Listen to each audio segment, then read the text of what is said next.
Hello everybody and welcome back to another episode of Pokemon Tier Lists presented by the Game House. I'm Rob, I'll be the one walking you through this tier list, and today we are going to be taking a look at the first gym leaders in each of the major games, each of the main line games. You can see them all listed right below the tier list.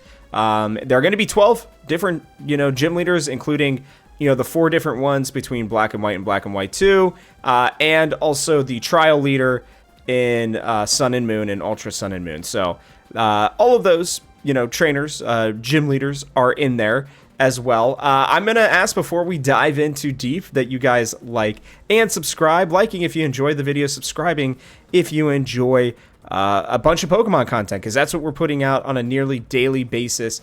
Different tier lists, let's plays, questions that are getting answered, all of this kind of stuff. So yeah, I would suggest maybe you subscribe if you like Pokemon.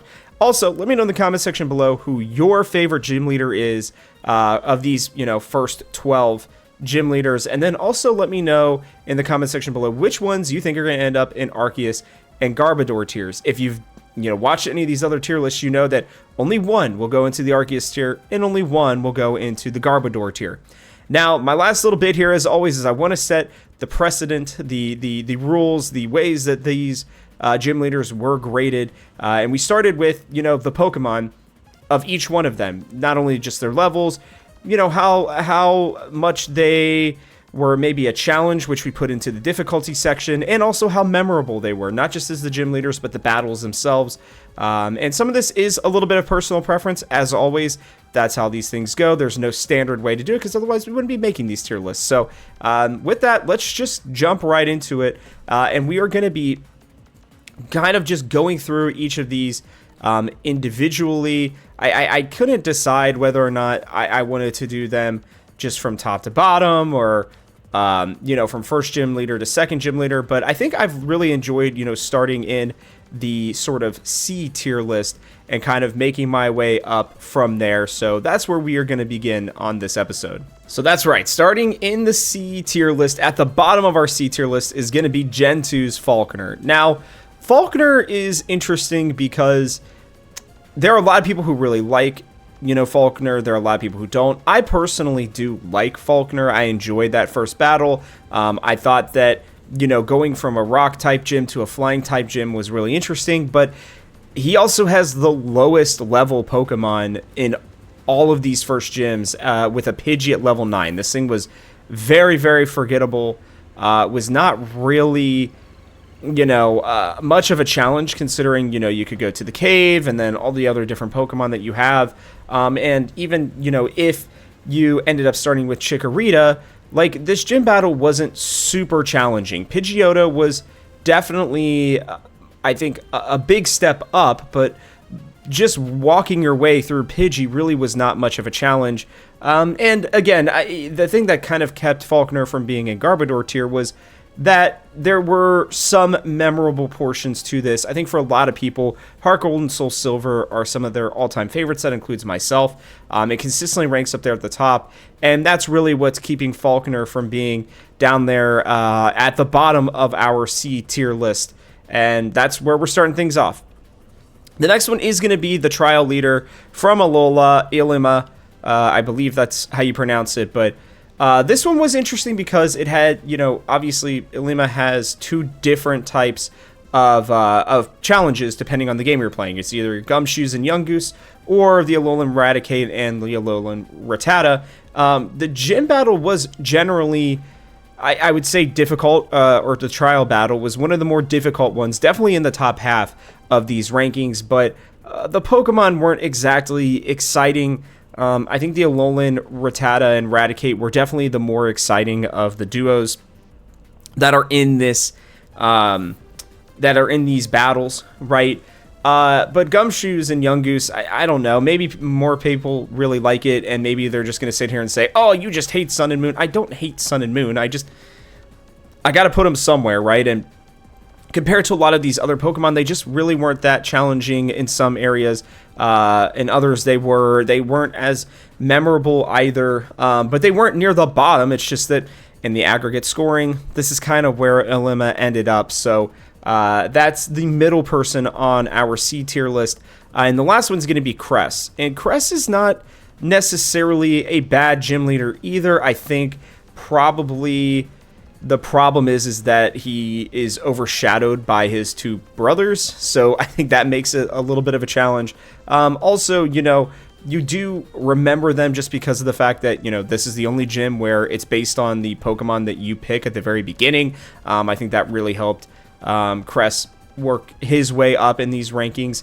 Lillipup, ends up being a major part of all 4 gym leaders in this league, and it just didn't feel like this battle was all that challenging, mostly just because of the fact as well that even if you picked the the fire starter at the beginning of these games, there are so many grass Pokemon, and even I believe like an Elekid potentially, or maybe that's in Black and White too, but either way, there were a lot of Pokemon that you could easily beat this trio with, and Cress being one of the easiest ones, being a water type gym leader to start it off. So it's not that Cress got bad ratings whatsoever, it's just that they were near the bottom half pretty consistently.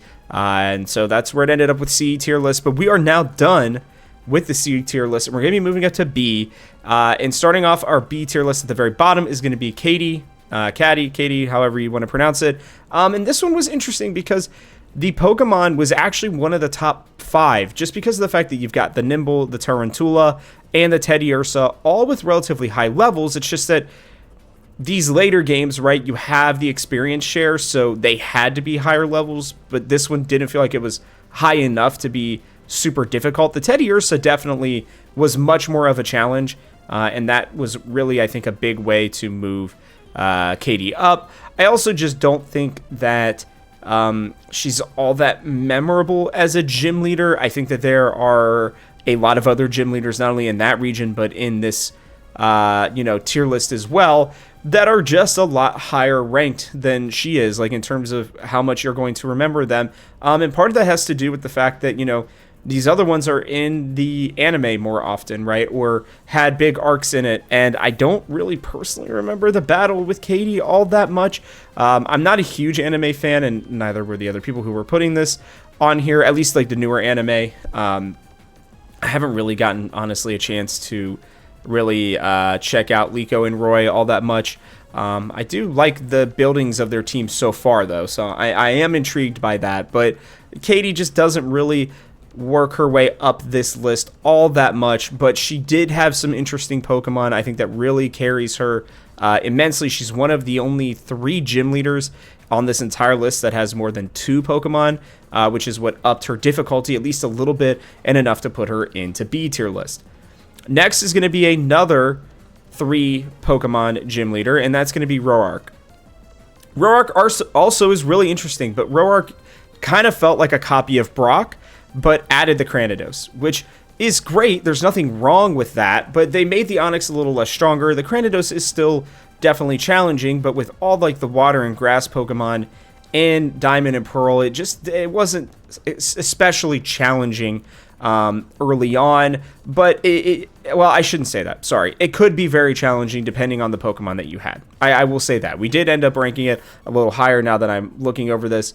And the memorable trait as well was near the bottom, but it wasn't at the very bottom. I'll put it that way. Just because I know there are a lot of people who love, not Brilliant Diamond and Shining Pearl. I'm sure there are people who like that too, but Diamond and Pearl and Platinum obviously hold a special place in a lot of people's hearts. And so Roark is kind of challenging, but the fact that it was basically him copying Brock, or them copying Brock when they made this character, it just wasn't enough to move them up the list, at least in a significant manner. The last one that's actually going to be going into B tier list is going to be Chili. And Chili, it's just because, look, the fire red hair was so much more memorable than Cress. I think a lot of people like the design and fighting against Pansear as well. This is the only fire type Pokemon and fire type gym technically as a beginning gym in any of the games, so that definitely held some sway, I think, for a lot of people. And it was a little bit more difficult in terms of the 3 gym leaders, and probably the most difficult one, if we're being honest, just because there are a lot more grass and bug-type Pokemon early in the game, so that Pansear could definitely dish out some damage. It just wasn't, like, again, extremely difficult. We put it pretty much right in the middle, but it was a little bit of a surprise to see Chili this high up. But again, the memorable factor for a lot of people who made this list, just it helped enough just because they were like, oh yeah, like, we can't remember his name exactly, but the black and white gym leader, wasn't it the fire type gym leader with the fire hair? That's pretty much what I think put him over the edge and moved him up here. I personally could have moved him down with Roark, but this is just where he ended up with the aggregation, so that's how it goes. Moving up the list here, and we're going to be getting our first, and at the bottom of A tier is actually going to be Cilan, or yeah, I believe it's Cilan. And look, let's be completely honest here. Being in the anime, I think, really helps this character quite a bit. This gym leader specifically. The fact that, he's one of Ash's companions along the way, I think made this a lot easier. And I think that carried, a couple different trainers in this regard, a couple different gym leaders. But the fact that I believe he's one of only 2 on this first gym leader tier list who actually join Ash and go along on his journey in black and white, I think is what really carried him. There's nothing wrong with Pansage. I think Pansage, again, is a little bit better than Panpour. I think that helped. And, the difficulty, like we said, was pretty much the same as his brothers, but it was just that memorable trait that memorable category specifically that really ended up putting Cilan over the edge. So, yeah, that's where we're at A here. Next up is actually going to be Roxanne. Now, Roxanne is interesting because that nose pass is not only very memorable and would have probably moved it up this tier list even potentially higher, but the Geodude really brought her down a little bit. She's not also super duper memorable, but the difficulty and the fact that she has, I think, one of the more interesting aces of all of these trainers, or one of the more maybe unique ones, just because, it is a rarer Pokemon to have to find, especially in the early game, for Ruby and Sapphire, I think really, really helps her here.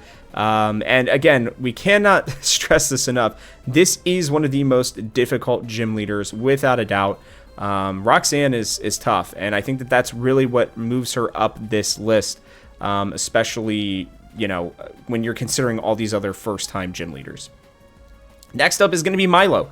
Milo is honestly one of my personal favorites, just because I thought his design was really cool. He was really memorable for me, and it rang true with a lot of other people, as he made it into the top 5, not only on this list, but overall on, well, pretty much all the rest of this. He's really, really interesting, and I think he also, I know he has the highest level Pokemon. He's a Glossifer at level 19 and an Eldegoss at level 20. He's also, the first one to Gigantamax it. You're playing in the arena, so you're getting that first real feel in Sword and Shield of that kind of battle theme, the battle arena. And I always thought that was really cool personally, and I know a lot of other people did as well. He's also got some of the more memorable Pokemon as one of these, grass-type gym leaders. And the fact that, again, that he's got such a strong team, even with the Pokemon, XP boost. And sure, there are Pokemon that you can catch earlier in the game that do cause a bit of a problem for Milo, but when you're comparing him to the rest of these 12 gym leaders, he's still going to be one of the more difficult ones, to say the least. Now, it's going to leave us with 3. We've got Brock, Cheren, and Viola, and normally I would just pick the A tier one, and then we would decide between Arceus and Garbodor. What I'm going to do here instead is I'm going to pick the Garbodor tier, which is going to be Viola. And the reason being is because I want you guys to have to sit here and sweat a little bit. Think about, is it going to be Brock or is it going to be Cheren? I'm really interested. If you're at this point in the video and you want to let me know which one you think it's going to be, that would be great. If you're going to cheat, though, and wait until I tell you, don't do that. That's not fun. But Viola, look, I couldn't even pick her out of this list, other than the fact that when I was counting the gym leaders, and I remembered who the 8th gym leader was before her, that it was her. that is pretty much it. I remembered that she had bug Pokemon. This battle was really just not very memorable. Surskit and Vivillon are cool Pokemon, but level 10 and level 12, like she's I believe has the lowest or is tied for the lowest with Ilima in terms of level for their ace. It's a very, very easy battle. She's just not super memorable. And while these are slightly interesting bug Pokemon, and I think that we ended up ranking her over Falkner for, interesting Pokemon and all this other stuff within their Pokemon, this battle's just very forgettable, very easy. You just kind of walk through it and you're done. So Viola's going to go down here at the bottom tier, and that's just going to be how it is. Now we've got our last two, Brock and Cheren, and this one was tough because it came down, I personally think, partially to the difficulty of the battle.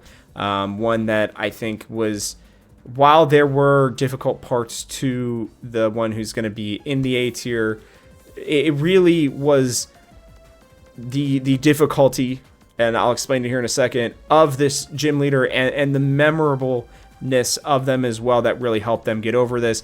And it's not going to be Brock. Brock's going to be an A tier. And here's what it comes down to. Geodude and Onix are not necessarily very hard, especially if you end up picking either of the two starters of Squirtle and Bulbasaur, obviously. And not just that, but like you could find a Mankey in the early game. You could find, I believe you could find a Nidoran at that point and still be able to evolve it or get it to get double kick early enough. You could have a Butterfree as well that, while super affected by it, Confusion did a lot of damage to these Pokemon. There's just a lot of ways to beat Brock, and it's not that Brock is super easy on this list either. He is pretty much directly in the middle, maybe a little bit above for most people in this, but he's obviously the most memorable person on this list. He was with Ash for so many seasons. There are so many memes about this guy, and it's a shame, but we couldn't put him in the Arceus tier for the simple reason that the gym battle isn't that challenging. His Pokemon are very memorable, and they are, I think, interesting, especially when you start off the game. You're like, whoa, who are these two Pokemon? I've never even seen these Pokemon before. I remember that playing Red and Blue and Yellow for the first time. I remember facing Brock and having a really tough time, but once you got a little bit older, you kind of realized that there was some cheat codes and stuff, and it's also because I started with Charmander, to be fair. So, you watched him on the anime, you watched, Pikachu beat him. There's just, he's fantastic, but he didn't end up making it to number one on this Arceus tier because we ended up going with Cheren, and I think there's a lot of reasons. We went back and forth between these top three for a lot of different reasons, but Cheren has the challenge mode, which I know is maybe not super fair, but he goes from just having a relatively low Patrat and Lillipup to having Patrat, Lillipup, and Pidove, and using Workup to really be able to potentially just sweep your team with normal Pokemon because he's just really strong. It's one of the most difficult battles, and we even looked around on other tier lists from other people, and they all kind of agreed with us, and so that made me feel a little bit better about putting him here. But his Pokemon aren't necessarily world burners, right? You're not gonna really remember the Patrat, Lillipup, and Pidove all that much, but he is memorable in the sense that he is one of your rivals, obviously in Black and White, and then he takes over as the first gym leader and has a pretty important part of the story through Black and White 2 as well. So, Brock also gets that credit for being in 2 games, at least, and then you got the Let's Go games, but, those are just pretty much remakes, right? Whereas, he's in Red, Blue, and Yellow, and Gold and Silver. Cheren, in the same way, is in Black and White and Black and White 2, and he plays more of a role throughout the entire game. I remember getting to that first gym battle in Black and White 2 and be like, oh, wow, that's Cheren, right? That's crazy that they took your rival from the first game and made him into a gym leader. It was just such a good story portion of it. And on the challenge mode for that game, it made him just so much more difficult. He's the other of the 3 on this list that have the ability to have 3 different Pokemon. So you could argue that, hey, we're cheating out Brock on this one, but I really do think that Cheren is very memorable. He even if you didn't love the Black and White games, The fact that he's in both of them, I think that the story is a lot stronger. And I think as you get older, you'll, at least for me, I realized I was like, wow, these stories are a lot more interesting. And this guy has a pretty big role to play in them. And on the challenge mode, he is actually a much tougher gym leader and arguably the toughest of all these first tier gym leaders. So we're very much expecting to get ripped to shreds in this. We almost always do on these tier lists, but we love to hear it because we want to know what you guys think. And, maybe we'll come back and make this with somebody else another day, or, change our minds, in the future. Maybe we'll do them again once Generation 10 comes out. We don't really know right now, but let us know, as always, what you guys think of this tier list. And make sure to like and subscribe if you ended up enjoying this video. But that's going to wrap it up for us on this Pokemon tier list. So with that, guys, I'll catch you on the next one.